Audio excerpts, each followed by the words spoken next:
કરજણના મિયા ગામના ગ્રામજનોએ ગામમાં ચાલતા દેશી અને વિદેશી દારૂના અડ્ડા બંધ કરાવવા માટે પોલીસને આવેદનપત્ર સુપૃત કર્યું છે. આ આવેદનપત્ર કરજણ પોલીસ સ્ટેશનમાં આપવામાં આવ્યું હતું. ગ્રામજનોએ પોલીસને જણાવ્યું છે કે જો આગામી 15 દિવસમાં આ દારૂના અડ્ડા બંધ કરવામાં નહીં આવે તો તેઓ ભૂખ હડતાલ પર ઉતરશે. આગેવાનોએ મીડિયા સમક્ષ વાત કરતા જણાવ્યું હતું કે ગામમાં દારૂના કારણે અનેક મહિલાઓ વિધવા બની છે અને ઘણા યુવાનો આંકડે મૃત્યુ પામ્યા છે. દારૂના કારણે ગામમાં સામાજિક અને પારિવારિક સમસ્યાઓ ગંભીર બની રહી છે.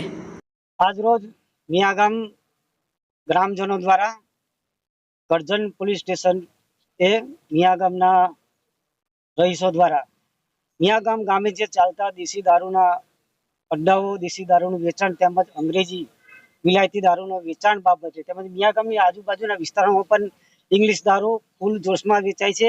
એના વિરુદ્ધમાં આજ રોજ કરજણ પોલીસ સ્ટેશને અમે એક અરજી આપી છે.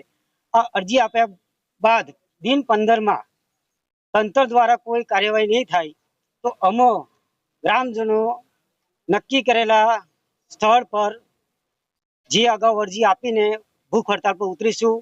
ત્યારબાદ જો પણ નિકાલ નહીં આવે તો અમે જાતે દારૂનું વેચાણ કરીશું. આ અમારી હવે ઉગ્ર આંદોલનની ચીમકી અમે તંત્ર સામે ઉચ્ચારી રહ્યા છીએ. તંત્રને ખબર છે ક્યાં મળે છે, કોણ ધંધો કરે છે. તો અમે આ 15 દિવસની આ મુદત આપીએ છીએ. 15 દિવસમાં નિકાલ નહીં આવે તો ગાંધી સીધા માર્ગે અમે ઉગ્ર આંદોલન કરીશું. સરપંચ સાહેબ, આ દારૂના અડ્ડાઓ એની પાછળનું મુખ્ય કારણ શું? મુખ્ય કારણ છે અમારા ગામમાં નાની ઉંમરમાં આજે યુવાનો 14 વર્ષની ઉંમરમાં આના રવાડે ચડી ગયા છે. જેના કારણે કેટલા યુવાનો 30 થી 35 વર્ષની ઉંમરમાં એક્સપાયર થયા રોગોના કારણે, અકસ્માતમાં, જેથી નાની દીકરીઓ નાની ઉંમરમાં વહુઓ વિધવા થઈ છે.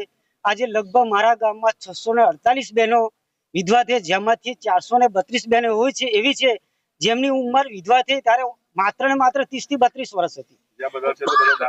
મોટા ભાગે એક્સિડન્ટ થયા છે તો પણ દારૂ પીધેલા હશે, આત્મહત્યા કરી છે તો પણ દારૂ પીધેલા છે, જેમ કે લીવરો ખરાશ થઈ ગયા છે, ટીબી થઈ ગયા છે. આમ મોટા ભાગના દારૂના વ્યસનના કારણે જ આ યુવાનો મૃત્યુના મોત ધકેલાઈ ગયા છે.